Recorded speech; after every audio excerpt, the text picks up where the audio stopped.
So while you're doing that, I'm going to go ahead and introduce our speakers for today. So we have Steve Thompson joining us today. Steve Thompson is the Executive Director of NCAT, which is the National Center for Appropriate Technology. Headquartered in Butte, NCAT is a national nonprofit with a mission of helping people build resilient communities through local and sustainable solutions that reduce poverty, strengthen self-reliance, and protect natural resources. A longtime advocate of natural resource conservation and community-based climate change mitigation, Steve also served on Governor Bullock's Climate Solutions Council and helped draft the Montana Climate Solutions Plan. And we also have Robin Kelson, who will be presenting a few slides as well during today's session. And Robin is the current interim executive director of AERO. So with that, I will go ahead and turn it over to you, Steve, to get started. Okay, great. And I'm gonna, am I sharing my screen successfully here? See, I think Okay. you're, yep. Okay, good. And so Rob and I are going to have a conversation that is going to involve you. So we're calling this a facilitated conversation. And this is not going to be a structured presentation.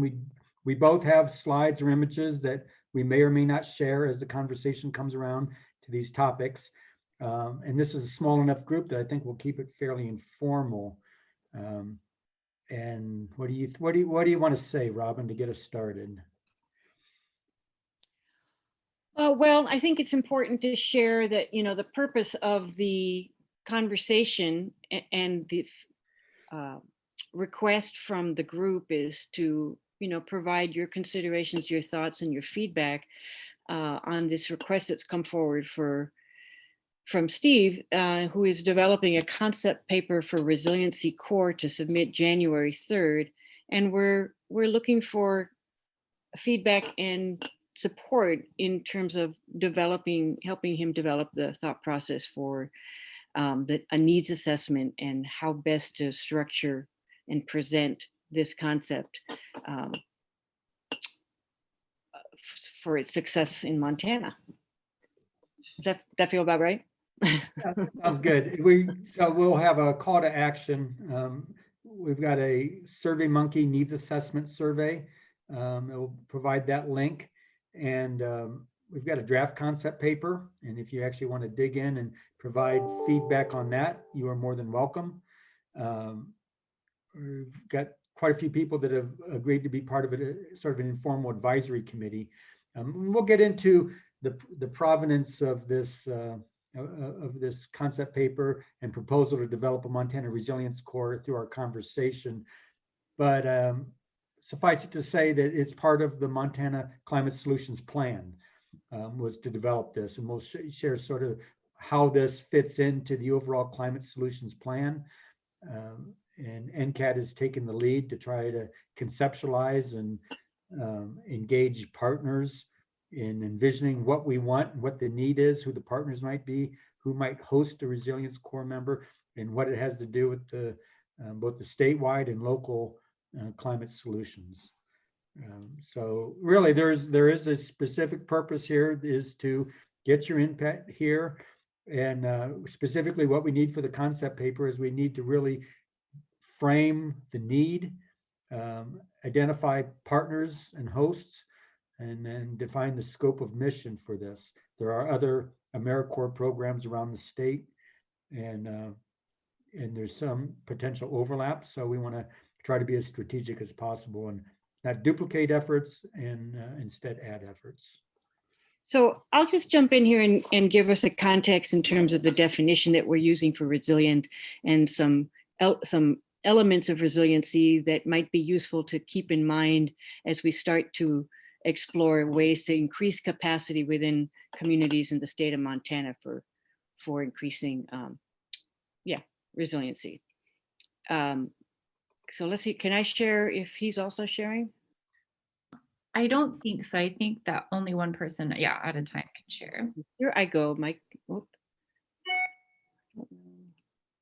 Do I have screen sharing? I don't seem to have screen sharing. Well, I might have. Down on the bottom. let's see. I'm going to make you a co-host in case you got, Yeah, there. let's see what happens. I think it might have gotten. There we go. Okay, so very, very briefly. Oh, I have to hit the share button. Okay, so you guys can see the screen? Yes, yes. Okay, so what does it mean to be resilient? It's the ability to adapt to disruptive change. And disruptive change is change that has low predictability and high impact. And adaptability is the ability to bounce forward. So it's not simply bouncing back from something that has occurred that's disrupted your business or your home, but it's the ability to move forward. So very quickly, you know, a great example that comes from Gabe Brown's book, From Dirt to Soil. He farms and ranches in North Dakota, and he had 4 years of climate disruption on his ranch. 3 years of hail, 1 year of drought. He had enough savings that he could bounce back each time, but by the 4th year, those savings were gone, and he was not in any better position for the next climatic event that was going to come down the road. And that's when he started to make changes on his land and with his soil, so that his soil and his property and his business enterprises would be able to adapt to future climatic events or weather changes that might happen down the road. And so that is the example of, that's the idea of bouncing forward, adaptability, increasing your ability to be responsive. And so if you look at, there are 6 common elements that are really good to keep in mind that define the characteristics of resilient communities, families, businesses, properties, ecosystems, doesn't matter what you call it. These are, we're going to take just a second to go through these simply because they might be useful to think about as we start to explore the ways in which a Resiliency Corps member or participant could help a community increase their capacity in any one of these areas. So, and a good context to think about in terms of resilient, as we just run through these elements, is if you think about our extended families in generations past, where we had parents and grandparents and aunts and uncles and siblings and cousins, you know, all living within a short distance of each other and engaged. And so in that context, the 6 resiliency elements are the ability to observe changes in the environment and be responsive to that change.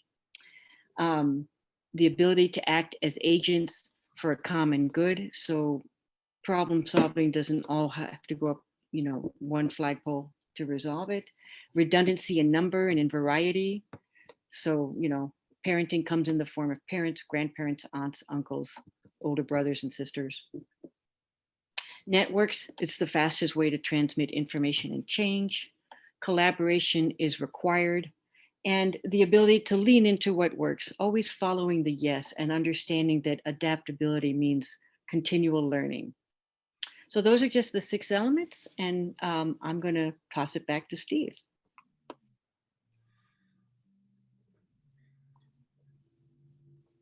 Okay, so you know, I think that's an important way to start. Thanks for doing that, Robin, because the resilience is a broad concept, and boy, it's a word that just seems to be thrown around all over the place these days. And so what we're talking about specific, and so there's economic resilience, there's social resilience, natural resilience, personal resilience. You know, during this pandemic, a lot of people are grappling with personal resilience, the ability to persevere. And there's climate resilience. There's all these different dimensions of it. And so that's part of what we're trying to think about. You know, what was put into the climate action plan was specifically related to climate resilience. And that included mitigation and adaptation. As we think about a Montana Resilience Corps, one of the questions is, how broad do we want to go with that? Do we want to you look at other elements of social resilience, social cohesion is an element of that. I'm going to share here and so that's an open question. I mean, I would love to have a Montana Resilience Corps that had 20 members all around the state working in every variety of community, focused just on local climate solutions, very explicitly around climate solutions. I'm not optimistic that we could reach that goal directly.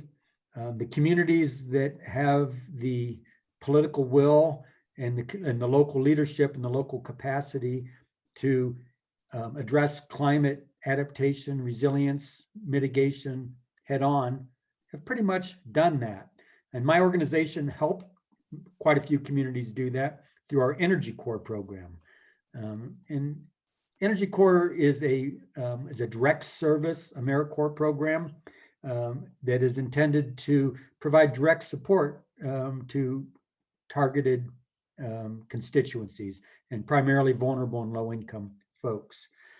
Over the years, Energy Corps sort of evolved into what's known as the indirect service or capacity building. A good example was Red Lodge. Red Lodge, our Energy Corps members started and working with schools in the community on very specific projects. And that might include weatherization of low-income housing, a variety of things like that. Over time, the community said, well, we want to tackle this more programmatically, more systemically. And so the Energy Corps members, and there was a succession of them, usually staying more than 1 year in Red Lodge, they helped develop a community energy conservation plan.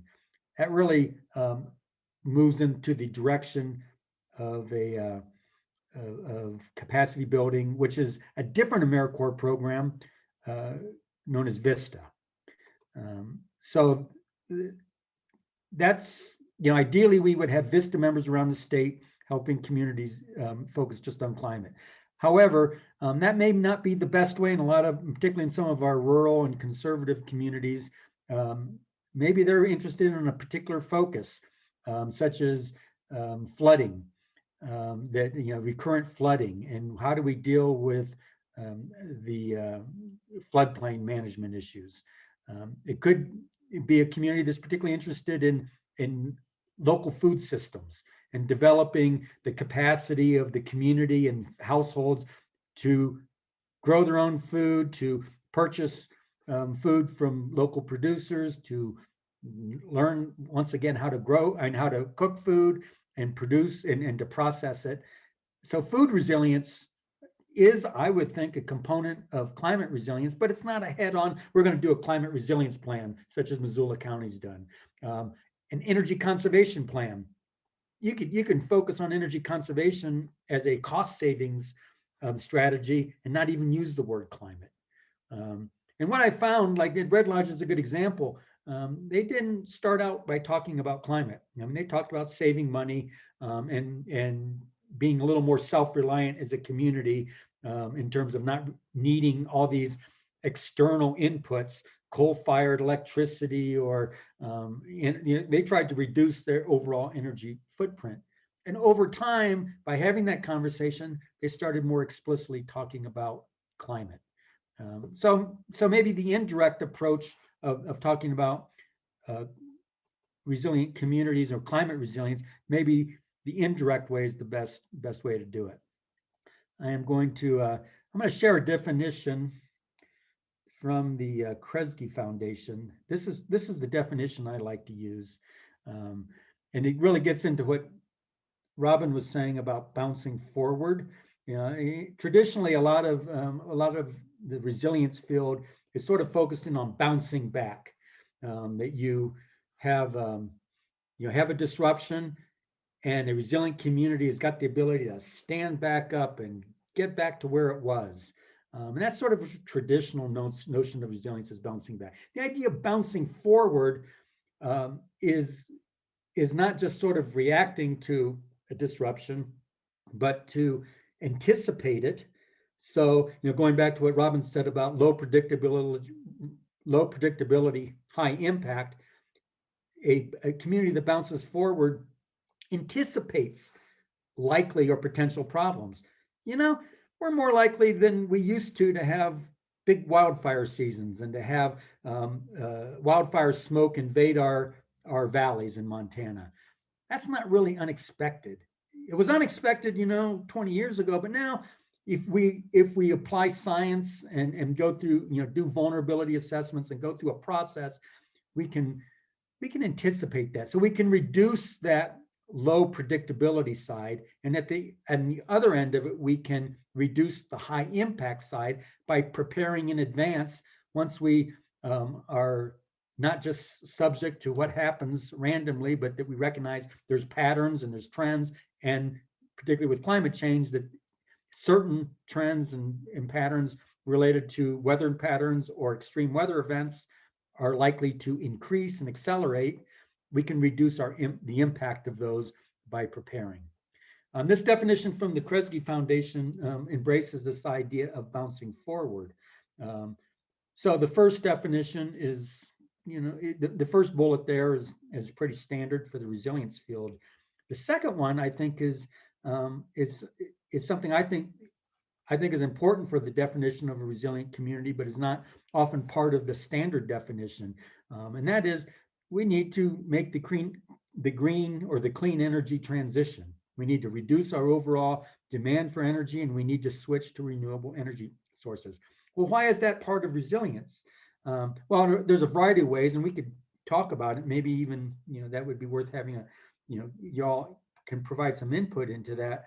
But it seems to me that it does reduce our exposure to disruptions in the grid or disruptions in a much more nationalized or even globalized energy system. To the extent we can reduce our exposure to that, that's great. Number one solution is to reduce your overall demand through conservation and efficiency, but producing local renewable energy is another way. But in addition, in order to really, in order to avoid existential catastrophe globally, we all need to be part of the green energy solution. Globally, we need to make that transition. And communities that take that on, obviously we're not getting a signal or a mandate at the state or federal level that says, we're going to stop burning fossil fuels. It's not on the horizon, but it's going to happen at some level. But communities that get ahead of that curve and start to reduce their use and demand for fossil fuels are going to be ahead economically. They are bouncing forward and recognizing that they need to make that transition. And then finally, another key component of a resilient community is just social connections, cohesiveness, people working together. And that's particularly important in these days where there seems to be so much polarization, so much pulling us apart, trying to rebuild. Rob and I were talking about this the other day, and here in Butte, the Elks Club used to have thousands of members. You had the Mooses, and you had all these civic organizations, plus the churches were very active, and we had all these support networks not that many decades ago, and most of them have shriveled down to very just a shadow of what they were, and so we can rebuild those networks that fit today's time. So one thing that we're doing here in Butte is we started a Butte Mutual Aid Network for neighbors helping neighbors during this period of COVID. And we just create a simple platform to connect people that are willing to volunteer, and they're out there. They're willing to help and give them something tangible to do. And there's people that are quarantined. They can't go to the store. Well, we don't want them to go to the store if they've been exposed. That's just it's sort of recreating some of that connection. So I don't know, anybody, I guess we could throw it open. I don't know how you want to do this, Robin, if we want to just, if you want to provide some feedback or thoughts on, what is a resilient community, and throw it open for others to share their thoughts. I'm just going to jump in with one example that we had a discussion about actually this morning in one of the coffee sessions that I think is a great example of building these elements. So it's there was a community carrot project in Bozeman, and I cannot believe that the elements of the organizations are leaving my brain. So just forgive me, I'll get them forward again in a minute here. But at any rate, a local market farmer in Bozeman had the opportunity. So there was a landowner with land to share.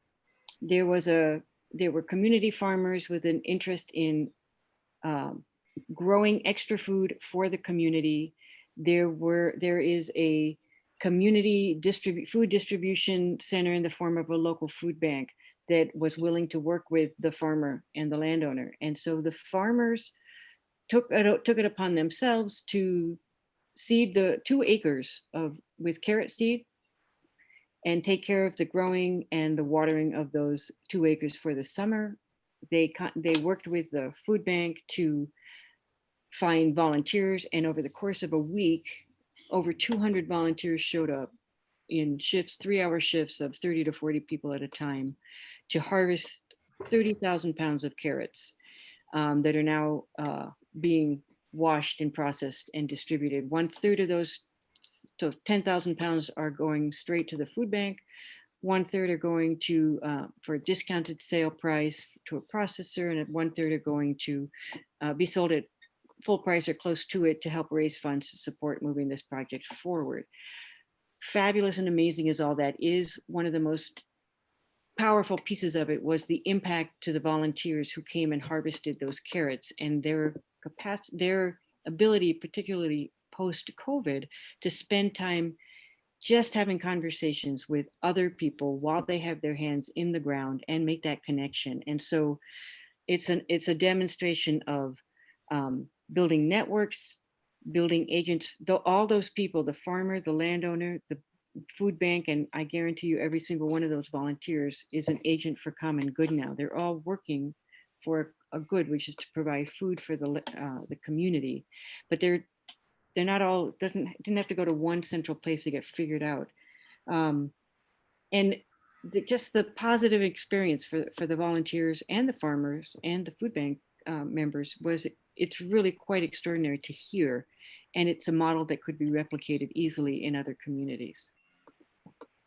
So that's one example. So Mary Stein, how is that an example of community resilience? Well, I think Robin summed it up beautifully. Robin, you prefaced that with saying, "Oh, I don't know all the players here. You got them all right." It was their names escaped my brain. Gallatin Valley Botanical was the farm that led this charge, and Matt and JC Rothschiller, and it really worked beautifully. And you're right, that kind of the really impactful element of this was the harvest, when it brought together all of these people throughout the community. You know, we had seniors from down to grade school kids out there harvesting carrots, and everybody's continuing to benefit from that harvest at this point. Can I take a moment and just share some thoughts on the larger concept here? Please do. Okay. I think that this concept of a Resilience Corps fits beautifully with the AmeriCorps mission of capacity building. I mean, because honestly, we know that building resilience to whether it's a shock from a pandemic or other climate related shocks that we're undoubtedly going to be facing and are facing, resilience is so critical to that. There's this one article that's been my go-to article since probably, well, it was just published in July of this year, and it was, I'll share it with the group, I'll put it in the chat in a bit, but it's looking at just lessons learned from COVID right now on resilience of local food systems. And this author, it's Christopher Benet, he's actually at a university in Columbia, and the way he simplifies resilience, the resilience model is, in my opinion, so beautiful. It's really, it's about, and when you're talking, Steve, about the needs assessment, I think boiling it down to something very simple that this Resilience Corps could be going into communities and just asking or measuring and impacting basic questions around what financial assets are in place, what social capital is in place, and what human capital is in place. And he breaks it down into these three pillars. The financial assets, of course, we can't ignore that. That's part of resilience. It always is, whether the financial capital is actually in land ownership or in grants or savings or opportunity for investment into that community should a shock happen, or even in preparation for a shock. And then the social capital, you all are talking about very extensively here, which is so critically important, which is the relationships, the connections, the networks that exist. And finally, the human capital being the knowledge, education, training, that type of approach. You know, our extension service is an example of how human capital can get rolled out really well. But I feel like those three pillars, the financial assets, social capital, and human capital, provide a really nice frame for doing a quick community needs assessment around where their resilience capacity exists at that time, and then where the needs need to be strengthened and shored up in each of those communities. As I said, I'm happy to share this paper. He actually relies a lot on climate literature in developing his model here for, it's actually a review article, but it's highly linked to climate literature around resilience as well. So I'll put that in the chat box. Thank you.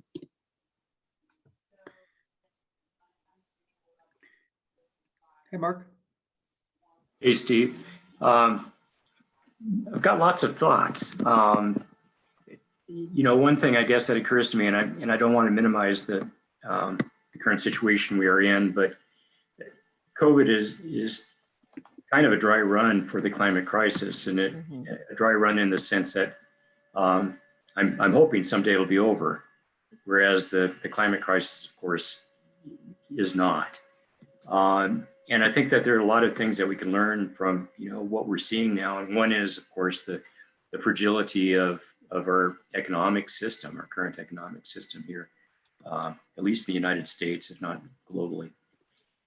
And so one aspect I think of community resilience, local resilience, is maybe looking at issues around local economies and trying to relocalize not only, you know, the food production, which we've talked a lot about here at AERO, but and I know you have it NCAT as well, but you know, just relocalizing and urging people to buy locally and try to figure out how to make a strong, resilient local economic ecosystem. And so that maybe that's a little bit outside of you know, capacity building that you're talking about, or maybe not. And so I just kind of, I'm curious about if you have any thoughts about that. I absolutely agree that makes sense to be part of how we're framing community resilience. You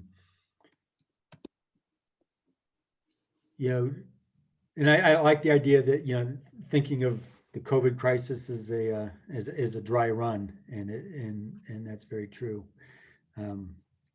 So yeah, I'm totally in agreement with that.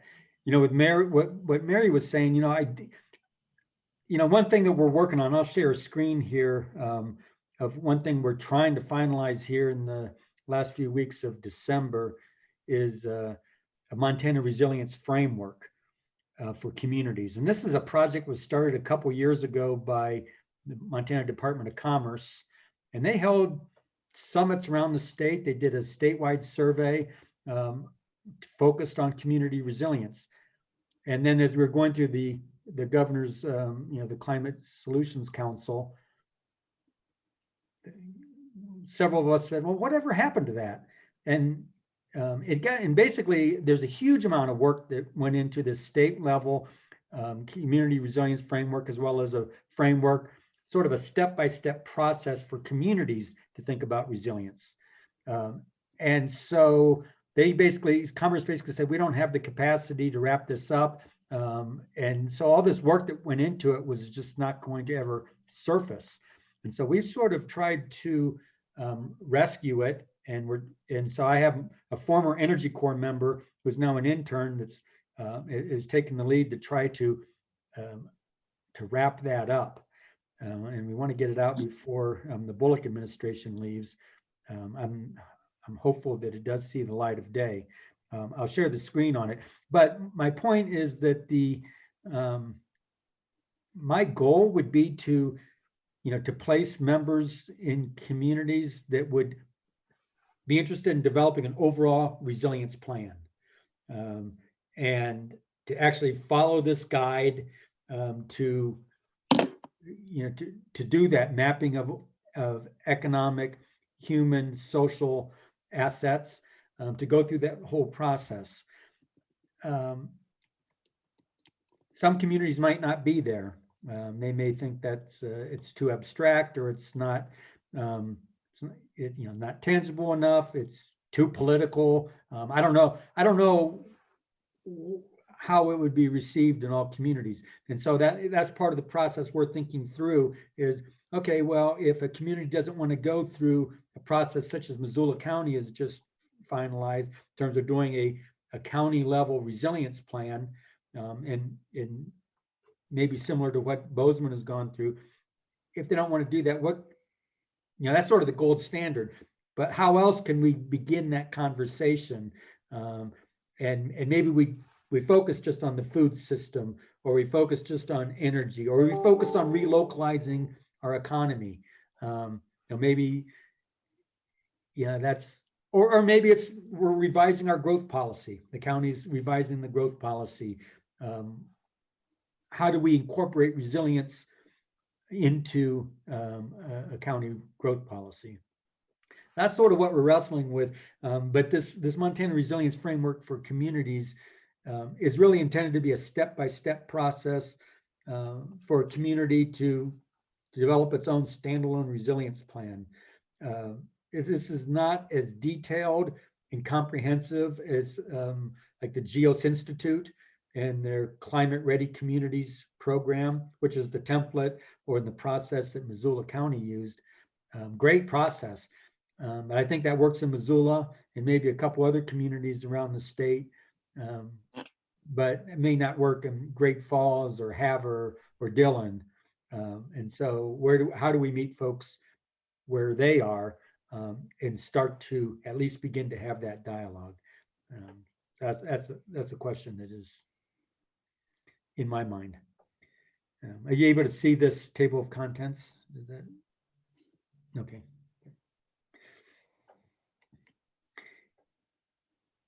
So, Robin, you and I talked about a few other potential examples around the state, and of steps that communities are taking for community resilient, to become more resilient. We could talk more about examples that you and I have talked about, or if anybody else has examples specifically of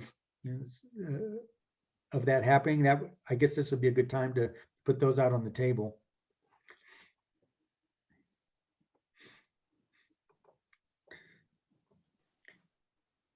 How would you like to, what do you think, Robin? Should we talk about some other examples, or? Sure. I was just, sometimes it takes people, being patient with the silence is a learning process for me on Zoom. We can throw out one or two more to help prime the pump, but I'm confident that you guys are, it just may not be forefront in your brain, some of these other examples. So here, a couple examples is in the climate smart glacier country area, and particularly with the Whitefish Climate Action Plan that was developed here, there was a lot of focus and attention on the urban wild, I'm not going to get it right, urban wildland interface, and trying to maintain that interface and create education about it, because that is our best protector against increased possibility of wildfires that might be coming down the road. So folks have spent a fair amount of time looking and trying to get a handle on what are the issues about protecting that interface. Certainly spearheaded by public health Department and Missoula Climate Action was an effort on getting access to HEPA filters and making them available to community members simply as a response, a proactive response to the increased incidence of a smoke season that has nothing to do necessarily with the fires that may or may not be happening in Montana, but absolutely everything to do with the smoke that comes in, you know, from other states. So those are some examples, and I suspect you guys have more to share from other areas from where you are. I'll jump in here quickly. I may have to turn my video off. I'm in a somewhat remote location, and that overdoes the bandwidth available sometimes. Steve spoke with Hillary Daly and myself. We're part of the Bitterroot Climate Action Group several months ago about how things had evolved here, and they've evolved a bit since then. The main, I mean, okay, it's Ravalli County. It has, you know, I guess that you know what Ravalli County is like. I won't go there. But the stumbling blocks are enormous to do pretty much anything that has top-down control. I mean, that's, you know, government is bad, is the sort of the attitude of, you know, our dominant demographic, even when they're benefiting from it. So don't go there.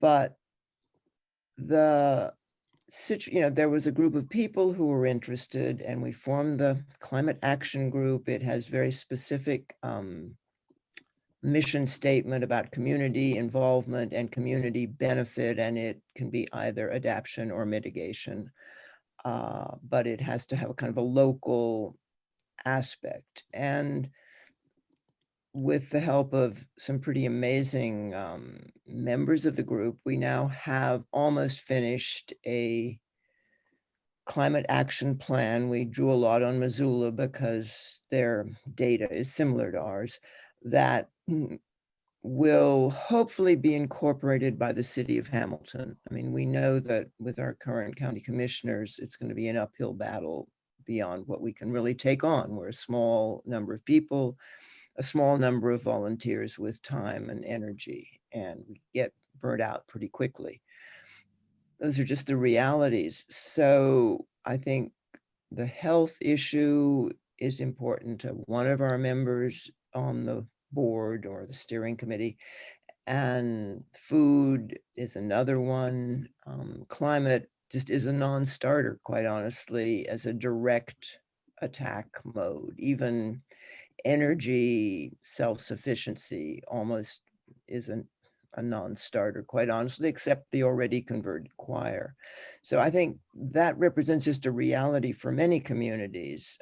Hamilton, you know, we do have more connection to Missoula in a way that gives us some people. We have Rocky Mountain Lab, and, you know, there are scientists in the community. And so that gives us a bit of a historic head start. But how to implement almost anything is really, I think, the concern. And, you know, I'm sort of taking some notes as we're talking about the idea of bringing in a Resiliency Corps member, first of all, getting any kind of community funding, except through our little climate group resources, is probably not good. We did a presentation to the Hamilton City Council that was quite well received, and some of you may have heard Hillary earlier today saying that, you know, we're hopeful in their ongoing planning. They're updating the city plan next year, and that we hope to have, you know, we're giving them our plan in hopes that they will incorporate it. And we have a city planner who's very on board, but he is constrained by the community. You know, the idea sort of is, okay, get the city on board, and that might leverage the county commissioners a little bit, but it's going to be a struggle. I mean, you know, I've 40 years here, I've seen more attempts at county planning go down than you can imagine. They just don't ever fly. And it gets discouraging. One of the possible approaches that might fly or would have 40 years ago, again, those were old-time conservative ranchers in my family, is water. And that may be something that should be looked at statewide, assessing water capacity in a county, and especially, as I think several people have pointed out recently, probably the most immediate climate impact on Montana is going to be increased population, people coming here. I mean, we're already seeing that with COVID, and I think that's a reality.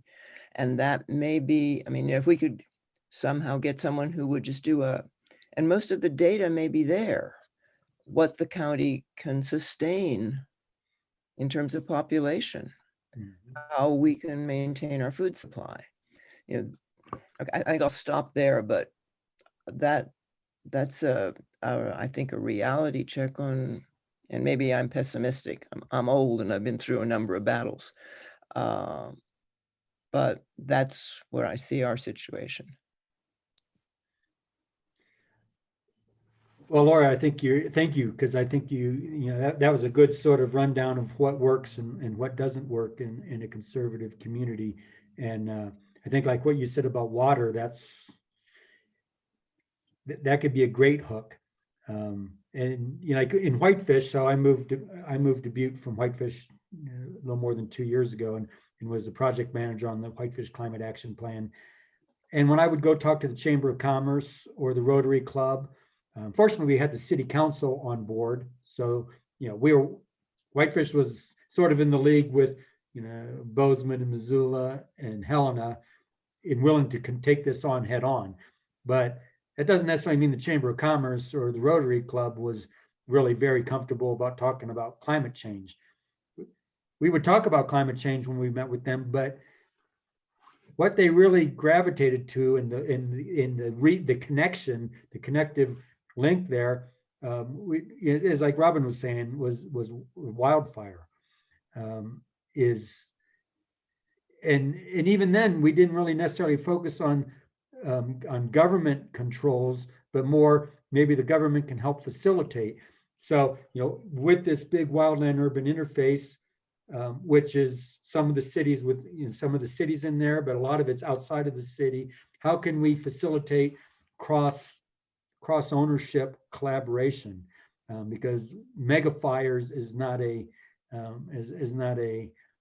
stop at boundaries, and that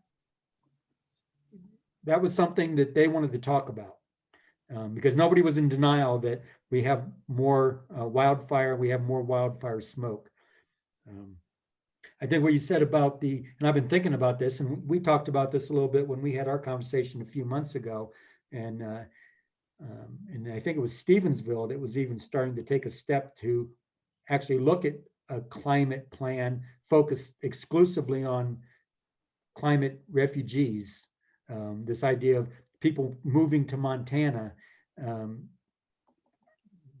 there's probably a variety of reasons. We've definitely seen it with the pandemic.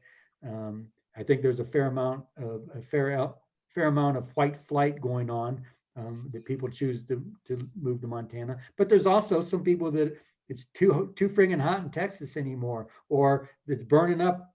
California is getting too bad in terms of fire or flood or drought or what have you. And that may be a hook to have these conversations. So I commend what you guys are doing in the Bitterroot, because you're walking that fine line. You're not shying away from talking about climate, but yet you're approaching the community through issues that they do care about, whether they call it climate change or not. Yeah, I think one of the issues, and I don't know how it would be addressed with the Resiliency Corps, is who brings the member into the community, who pays them. And, we're up against the fact, I think, that without some kind of governmental support, basically, our county commissioner's response to wildfire is log it. And that's the only thing you can do, in spite of the science. I mean, it's very frustrating. And, economy of the valley at the moment is primarily driven by real estate and housing construction and development. And so they don't want any blocks on that. So those are, the realities. Who's going to bring in a Resilience Corps person? Who's going to pay them and to do what? And I guess that's the main question area I would just open up, and I don't know, I have any answers in terms of what you're offering to provide, which would be wonderful. Mhm.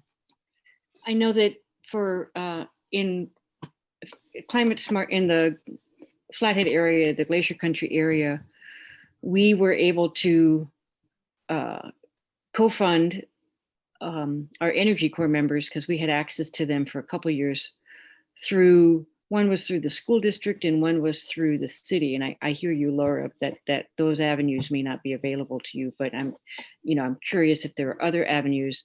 And I'm having this kernel of an idea come in, and I'm putting it in one context because that's the context that my brain is moving on right now. And I also hear you very clearly, Laura, about the concerns that you have with water and some other topics so I'm just curious if we take my example that I'm going to give you guys in a second, and then maybe figure out, maybe there's another way to reframe this. But what is coming to my mind is maybe there's a little bit of a renegade activity here.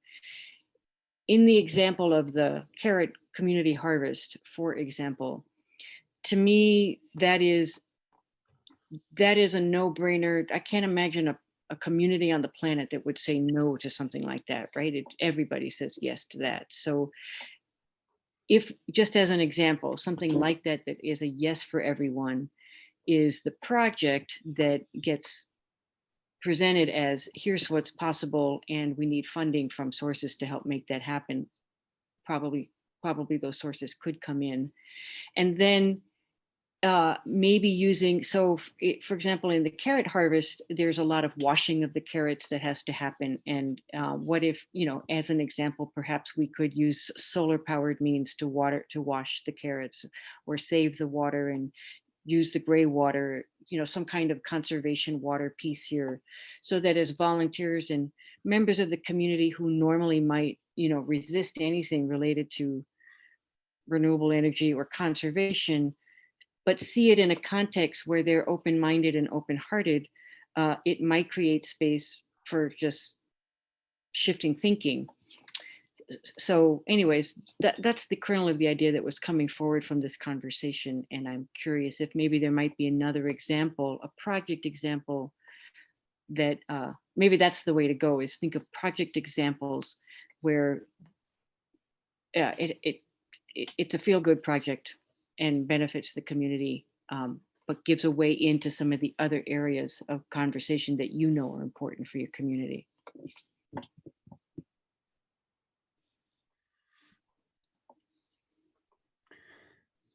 Well, I'd like to respond to Laura's question, and then maybe see if Coulter could elaborate a little bit on his comment in the chat.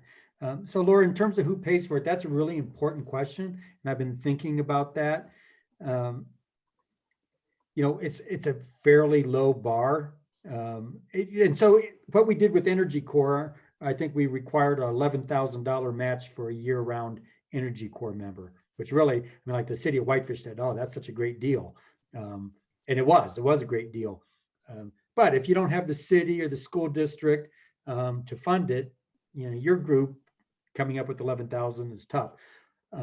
Whether or not that, it's unclear to me what the requirements would be for a VISTA member. It's organized very differently.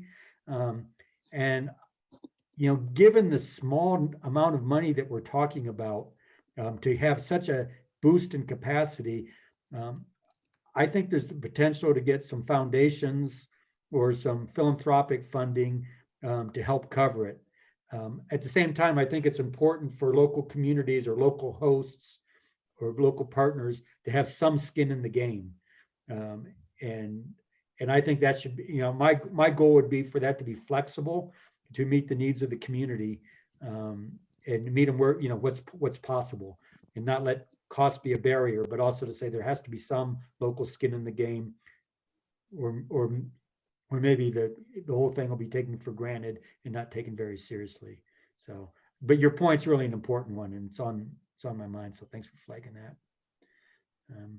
Coulter, you want to elaborate on what you were thinking in terms of what would be the type of hook that would open up this conversation? Yeah, absolutely. Super short little bit of background about me. I'm from the Bitterroot originally. Grew up in Florency area, but then left for work, and I've recently come back, and I'm now in the Livingston area. So during my 13 years working abroad, I met a lot of different people and did a lot of different jobs. I was in oil and gas. And so I met a lot of people that just think that, climate change is absolute left-wing propaganda garbage. They just don't believe it. And you can say that it's because they haven't been educated, but I've met some of the absolutely most intelligent, highly educated people, and they think it's just complete greenwashing garbage. And they're, as soon as you say, hey, we're going to do this for the environment, they don't want to spend a penny on it because they just don't believe it. They believe it's all false, which you can't change that type of dogma. And if you come in from a point of view of, we're going to get ready for something that someone is dogmatically against, they will fight tooth and nail, kicking and screaming, and absolutely just torpedo anything they can. Whether it's to their benefit or not, it doesn't matter because it's against their dogma. They can't possibly understand the benefit of it. But that being said, Montana is an extremely resilient state, or at least it used to be. We all remember the stories of our grandparents' outhouse and how they had to tie a string from the house to the outhouse so that they wouldn't get lost in the blizzards in the winter and freeze to death. We were a very resilient community, and even these extremely conservative folks who don't want to hear about climate, that they understand the benefits of resiliency. But as soon as it's like, we're going to build a resiliency plan and we're going to take the Missoula climate action plan as our base, boom, done, you've lost. It's already over. And if you come in on the concept of cost, like you said in Red Lodge, it was making energy less expensive, making us more resilient to lower cost, stop wasting energy, et cetera, or resiliency as far as local foods, or resiliency, find out what the community cares about. And like in Whitefish, it was the urban and wildland interface area there. Find out what the community cares about. And the only people who are going to know that are the people who are already in the community. And like Laura had commented, you can't come in and say climate in Hamilton, maybe in Hamilton, but certainly not in the rest of the Ravalli County. I can tell you right now, if you told my parents that climate change, they just say no, they're out. But if you came in and said water resiliency, my dad would be the absolute most excited person on the planet about it, because that's a huge resiliency flag for him. He's always worried about that. What happens when the water doesn't come? What happens to my water rights? What happens if so-and-so over there? So that you can hook him on that, right? So each community has what they care about and would absolutely do anything to increase their resiliency in their top 3 fields if we knew what they were. They might not have the funding for it, but that's a different point that I was thinking about. If we take, let's say, Bozeman, for example, let's just make believe, I don't know if it's true or not, that Bozeman is the most, climate resilient, climate friendly, town in Montana. Is all the people in Bozeman who are super excited about climate change and, renewable energy, is making Bozeman 1% better? Is that better to them than making Ravalli County 30% better, which is the actual bigger win for humanity as a whole, right? Or the state of Montana as a whole, depending on really how large you want to draw your boundaries. So to me, it's a matter of finding the subjects that the people in the county care about. And then if it comes down to funding, I feel like we should be able to find funding from some of these bigger urban centers that are already well down their path, right? And we're going to address climate change by making them more resilient. They're just not going to know it, right? We're not going to come in and say that we're going to get you guys more climate resilient. We're going to get you more water resistant, more wildfire resistant, whatever. And that's sort of the way that I would approach these smaller, more resistant communities, because Laura's right, they're tough. They're not going to listen to you. As soon as they think you're coming from a left-leaning political organization, you're done. They don't care. Thank you. Yeah. You know, a good example, so I had a good conversation with the folks at the Musselshell Watershed group a couple months ago, a month ago, and to see if they were, you know, what they would think about having a Resilience Corps member. And very similar conversation for them. It's recurrent floods. Over the last 10 to 15 years, they've had 200 or 300-year flood events in the Musselshell watershed. And it's just unusual, but increasingly predictable, anomalous weather patterns. And then they had a year of severe drought. And then they've been having a lot of prairie wildfires in the Musselshell watershed. And they can even do talk, I mean, there's not as much outright denial about climate change, but they just don't talk about it much. But they do talk about the fact that we've got to deal with this flooding situation. And so they are. I mean, they're trying to reclaim and restore some floodplain systems and put some meander back in the river and approach it that way.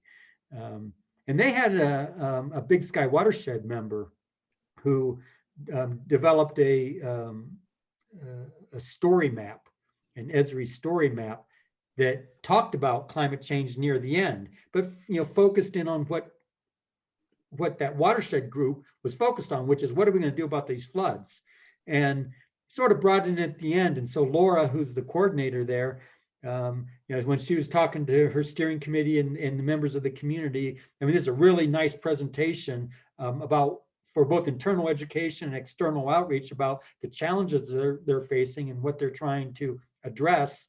He said, "Oh, this guy came, I don't know, he came from outside Montana, and he put the climate into it near the end, but overall, I think this is really, good information. Are you okay with that?" And they said, "Yeah." And the community was okay with having the word climate in the story map, but definitely was not something they led with. And so I think your point is really important, Coulter. Ideally, I mean, I don't know, these times that we're dealing with right now, everything has become politicized. I mean, wearing a face mask is political now. And so everything's so politicized. I don't know that that's something that we can transcend anytime soon. But there are examples out there of communities that are dealing with real and pressing issues, and particularly on the natural resource front, recognizing that there are more smoky days than there used to be. There are more fires. Fires didn't used to come out here on the prairie like we're seeing these big mega fires even out on the prairie. Water, the water's coming out of the mountains sooner than it ever did. Okay, let's not put it, we don't have to talk about the cause of that, but we can talk about what we're going to do about it, and what's possible. Yeah, I think that's the exact approach is finding out what it is that they are upset about and meeting them there. And there's a lot of a possibility to do that, but as soon as people think it's political, it's a really tough battle. And especially if you can get somebody, and I think in almost every one of our communities in Montana, there are people who do care about this stuff that we could bring in as a local guy. Because that's the other thing everybody in Montana hates is, oh, you're bringing in somebody from out of state to tell me how to do my blah, blah, blah, blah. Like, now they again, you shut down. But, you can find people in almost any community that agree and have seen this stuff. They just might not be the in charge, but almost every one of these communities has somebody who we could target into being our voice person. Because as soon as you get someone, yeah, I was born here in Stevensville and I want, let's look at these issues that are plaguing our community, then it's like, oh, okay, this is our local thing where that's just another one of the quirks about Montana. So Yeah. anyways. Well, Go Steve, ahead, can Matt. I jump in real quick, just in terms of like the focus on water, and you may already have done this, but definitely like connecting with the folks at the Big Sky Watershed Corps program. And I just speak as an alumnus of that program. Like much of my work in Gallatin Valley was focused on drought resiliency and just making sure that efforts are not being duplicated, or if there is wanting to be more of this focus on resiliency in a particular community, like they might be a good avenue to approach that through as well. And Madison, let me ask you a question about that, because this is a conversation I had just a couple of days ago with another AmeriCorps leader through HHS about Big Sky Watershed Corps. I know that they have a state AmeriCorps program, which is a direct service model. Is there a capacity building VISTA type of component as well? They do not, at least for Big Sky Watershed Corps, there is not a VISTA component to it. And I don't think through any of the other like MCC conservation fellow or interns, like I think those are direct service as well. So I don't think they do VISTAs at all. So there's a potentially complementary role there, although they may be similar to what we did, with Energy Corps, that line between direct service and indirect service, which CNCS likes to be a fairly hard line, at least from the VISTA side of things. On the direct service, and we definitely in Energy Corps increasingly strayed more and more toward the capacity building side of the equation. And so maybe Big Sky Watershed Corps is the same way. But if they sort of need to stay within the direct service model, then there might be a complementary sort of the indirect service capacity building support they could have. Right. So thanks for mentioning that.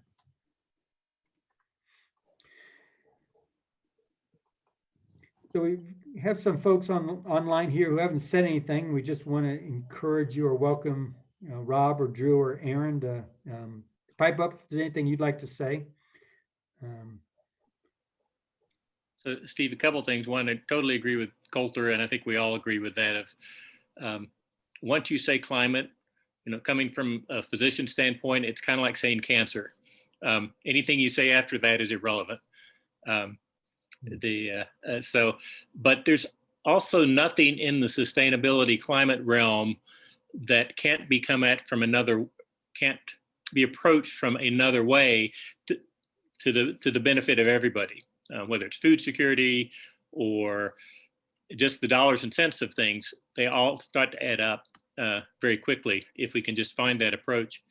The other thing is looking at the plan that you have too.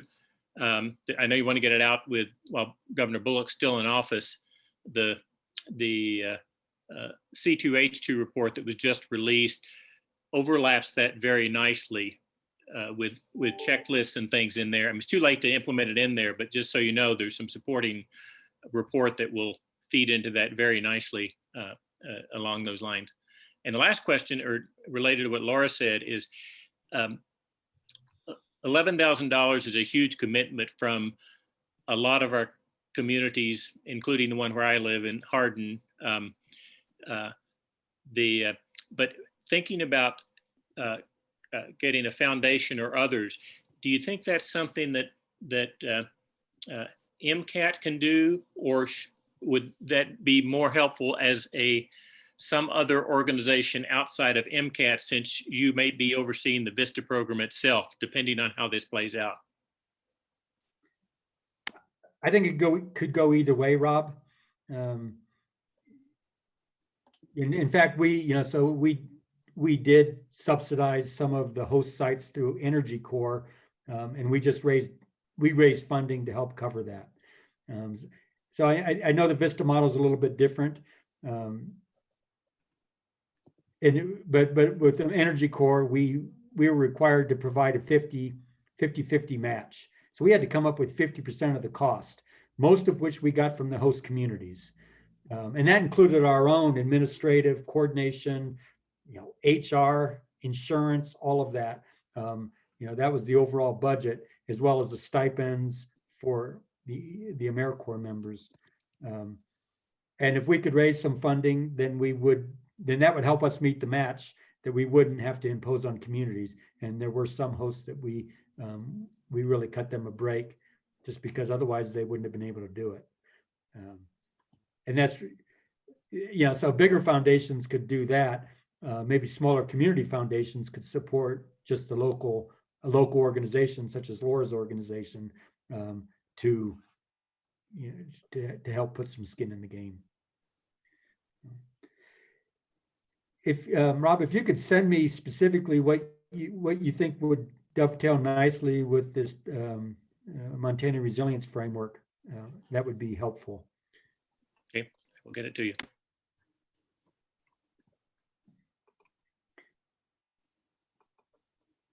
I'm going to throw a sort of another component into this. I'm going to share my screen again. If anybody else wants to chime in while I'm doing this, please do.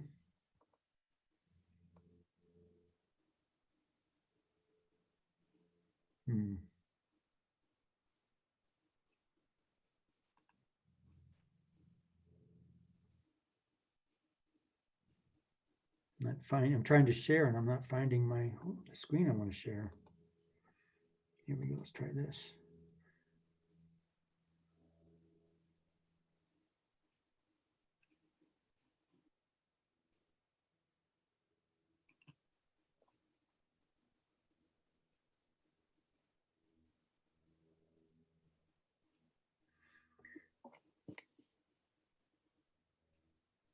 Robin, while I'm trying to figure out how to share this, all of a sudden when I'm losing it. If you have anything you want to add at this point?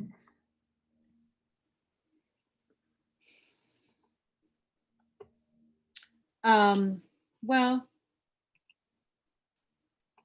I'm just wondering if what I've heard. Here's what I've heard over and over and over, and I think it's data. Is the reality is we're in a time and place where you can't use the word climate, you can't use the word renewable energy, you can't use, common sense words. What you can do is find, where the lean in opening is, what matters to the community. And it sounds to me like a big support that may or may not be of assistance for you. Maybe it's of assistance to you in this paper you're drafting, but that for finding host communities, I think sounds like they will need help, could need help identifying projects that will be successfully embraced by the community and where the community will want to lean in. And so that, that's different than I think NCAT, I don't know, but it seems to me like it might be different than what NCAT's had to do in the past, is to play, or some group to play an active role in supporting communities, identifying opportunities, and maybe that they are more project-based rather than, just come help this group do X. So those are some of my takeaways. The last thing I'll say, I'm sorry, I'm going to jump in again, is that it, in many ways, in 2021, we are kind of where we were in 1970, 70 years ago, in terms of an open-mindedness. And so I think being a little bit subversive and a little bit renegade is required.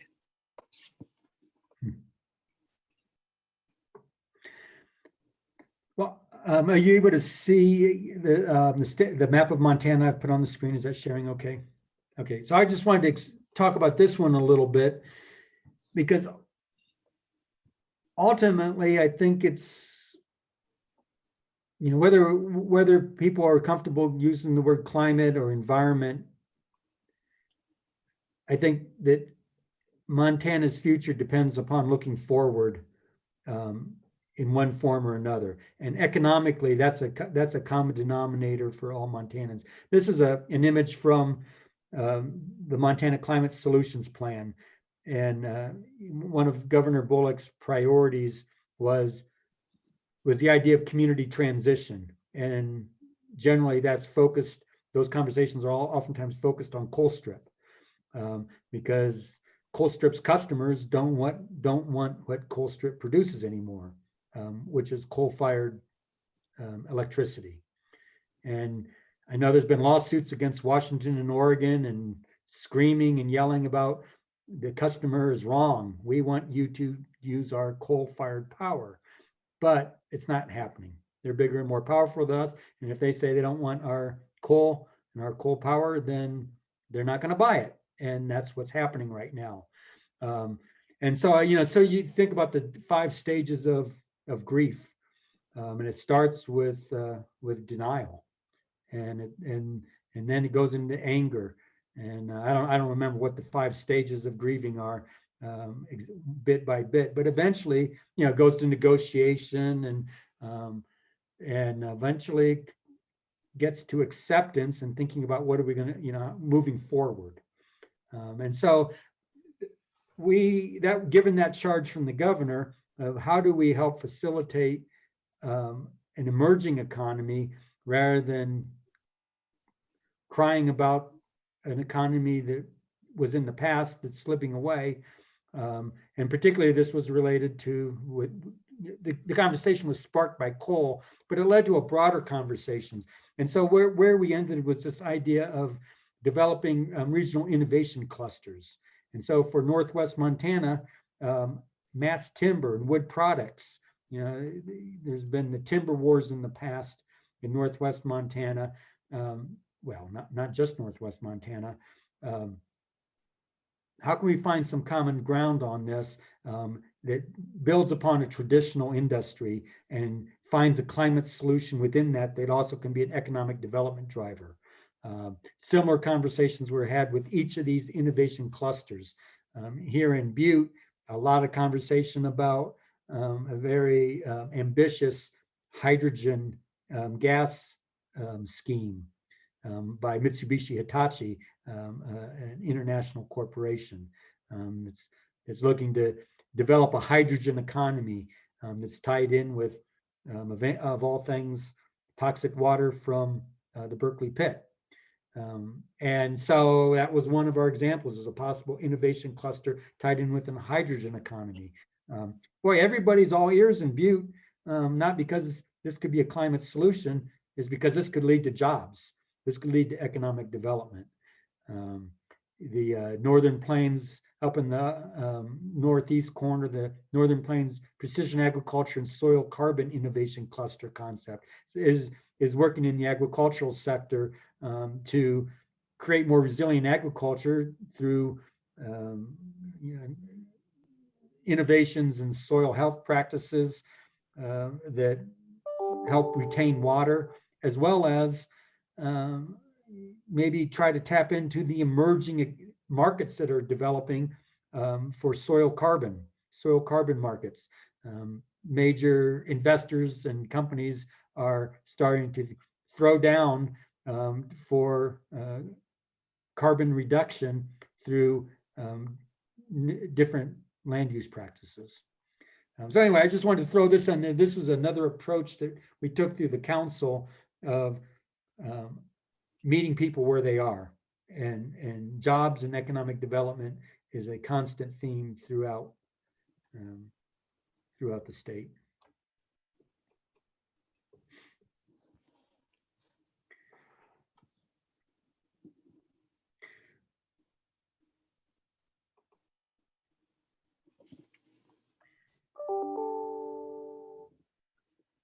So I don't keep it open for any further discussion, but I guess I wanted to, I'll get ready to sort of make the transition to the final call to action here.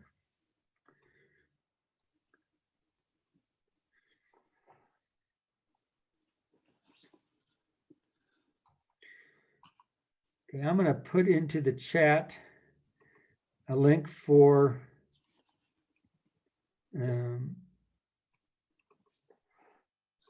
a needs assessment survey. I think it's just 7 questions. So I encourage you to take that survey if you can. Looking at what Coulter just sent here.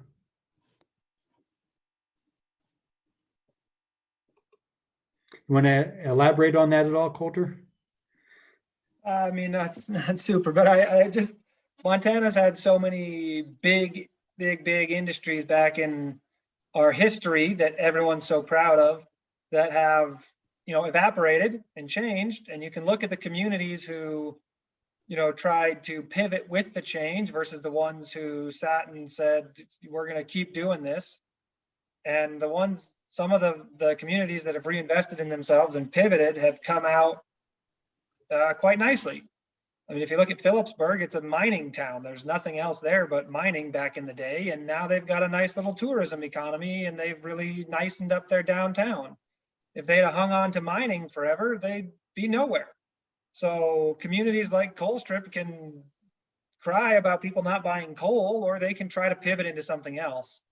And I feel like we should be able to, you know, have the historical background to kind of prove to people that they can fight it if they'd like, or they can try to pivot. That's just, I mean, if you don't pay attention to history, I guess you get to repeat it. So I don't know, something to. Well, I think that really sort of nails down what we're talking about. The whole notion of resilience is that you're looking forward, you're anticipating, you're preparing, you're pivoting, you're defining your own future rather than being subject. You know, what do they say? The world, there's 3 types of people: those who make things happen, those who watch what's happening, and those who wondered what the hell happened. And you know, just here in Butte, I mean, this was the richest hill on earth. Talking about mining legacy, I mean, this was, you know, our population is 1/3 of what it was at its height 100 years ago. And when it first became a Superfund site, and the idea that even needed to be cleaned up, people were kicking and screaming the whole way. And we've just finalized this sort of the final piece of the cleanup plan. And Berkeley Pit is now being looked at as a possible asset rather than a liability. And it required that very difficult transition from anger and denial to, okay, let's look forward and see how we can make this work for us. Big part of the Butte economy right now is restoration. Mm-hmm. You got engineering firms, Montana Tech. I mean, they are doing, you know, they're doing some cutting edge work in terms of cleanup and restoration and environmental, you know, restoration. So it's exactly what you said, but it requires making that pivot to look forward. And so I bring it back to the sort of those 5 stages of grief that if we look in the rear view mirror, that's at the early stages. So yeah, there's a big article, and I think it was in yesterday or today's paper about the senator from Colstrip. His solution is to put a tax on renewable energy. I think with the idea that we're going to save coal by taxing the wind and taxing the sun. And the reality is that Colstrip's future is going to be tied to that transmission line.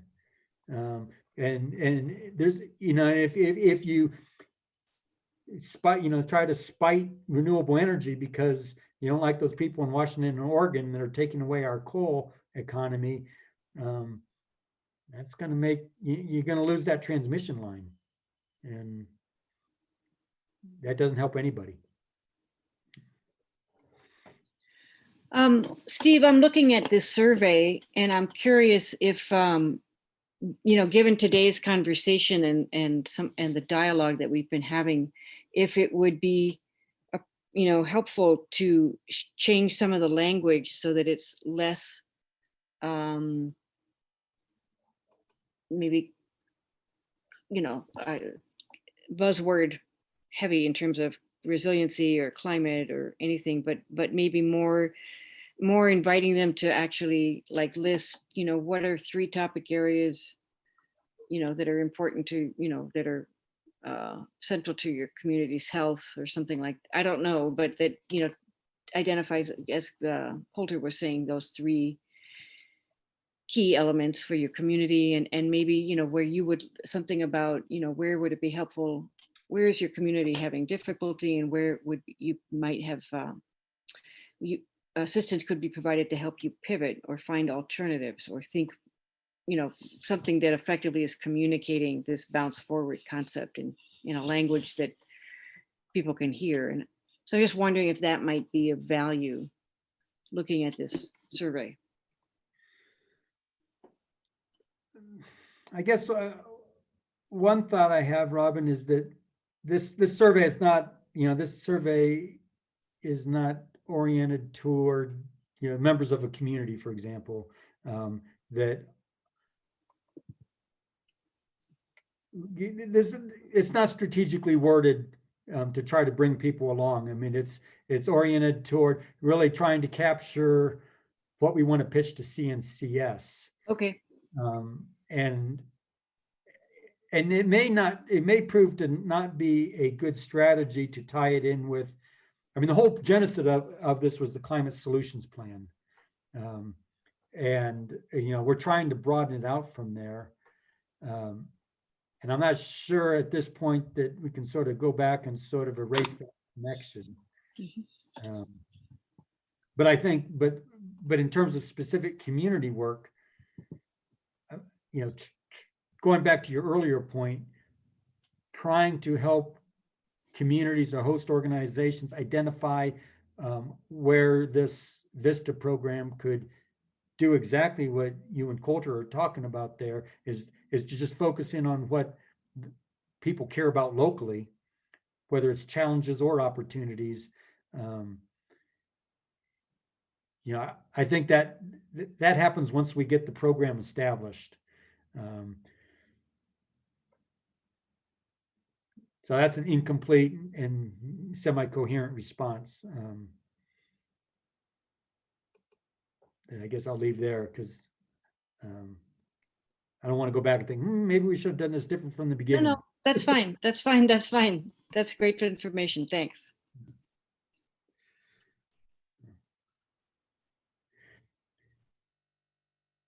Well, I think, let me go back to my original slide in terms of our conversation guide and what we wanted to accomplish here.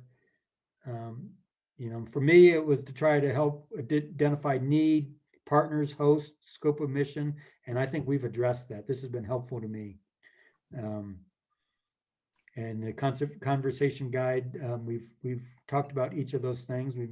We've got 2 minutes left, and so I think we've accomplished our goal. So Madison, I guess I'd turn it back to you and see if anybody else has any closing comments. Laura, looks like you're off mute, so you have any additional thoughts? Yeah, there's not a huge contribution. I mean, I appreciated what Robin said. I mean, because AERO for me started with the infamous energy show in the 70s. So, and, also to be appreciative of what Coulter said, because, he mentioned talking about his parents. And, I just, for the last 2 elections, have had my name on the ballot. I'm the sort of favorite sacrificial lamb of the Democratic Party, just to have a name on the ballot for House District 85, literally. I mean, it's not a matter of winning, but the third of us, more or less, at least have someone to vote for. And I, felt that was important. So I'm tarred already with that. But I also bring, my great-grandparents homesteaded in the Bitterroot. So I drag them out on every occasion, poor things. They, I practically don't start a sentence without remembering yeah, you get the picture. And the need to somehow be subversive, yet again, here I am, good child of the 60s. I just think those are all important points, and I'm really grateful for the conversation. As am I. Yep. Thank you, everybody. Well, thank you. And I guess, yeah, we just have a minute or so left until 2:30 and want to be respectful of folks' afternoons and schedules. But does anyone have any remaining closing comments, questions?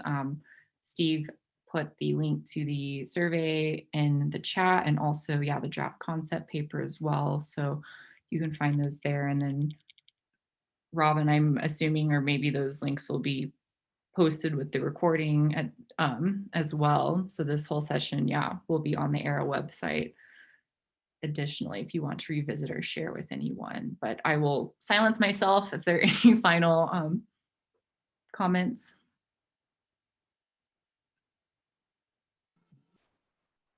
Just thank you for the discussion. Enjoyed it. Thank you all. Yeah, well, thank you, Steve, and then thank you, Robin, as well. And thank you to everyone for joining us this afternoon. So I guess we can go ahead and conclude this session. So thank you. Thanks, folks. Thanks, Madison. Yeah, thank you. Mark and Robin. Yeah.